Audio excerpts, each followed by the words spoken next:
ជាផ្សងមកតាគ្នានេះគឺជាកន្លែងវិខាប់របស់ខ្ញុំព្រោះមកតាគ្នានៅក្លឹប BMG ហើយនេះគឺជាបាសាក់មកដើមមកតាគ្នាហើយកន្លែងទេសភាពព្រោះមកបងកន្លែងមើលទេសភាពមកបងទៅបានហើយនេះបាសាក់ហើយខ្សែពួរកង់ឡាន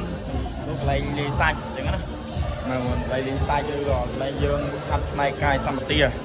អញ្ចឹងសម្ភារៈយើងគឺមានគ្រប់គ្រាន់អ្វីដែលសំខាន់គឺចង់ឲ្យបងប្អូនទាំងគ្នាហ្នឹងហើយអ្នកដែលប្រាថ្នាអ្នកដែលចង់ហាត់ប្រកបហ្នឹងអាចមកហាត់បាននៅទីនេះនៅកំពង់សោមនៅដួងចិត្តហើយដូចជាក្លឹប BMG ផងដែរអញ្ចឹងខ្ញុំបានថាក្លឹប AM មានតែប៉ុណ្្នឹងទេបងប្អូនណា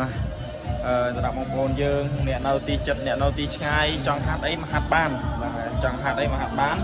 តាក់ទងទៅនឹងផ្នែកក្បាច់គឺខ្ញុំបាទថាក្លឹបដេកជាអ្នកបង្ហាត់ហើយតាក់ទងទៅនឹងផ្នែកកាយសម្បទាក៏ខ្ញុំបាទថាក្លឹបដេកគឺជាអ្នកបង្ហាត់ផងដែរចឹងសម្រាប់បងប្អូនយើងដែលចង់ហាត់ចង់អីមកហាត់បានហាត់អីមកហាត់បានហ្នឹងណាសម្រាប់បងប្អូនយើងឱកាសមានដែនកំណត់មិនអាច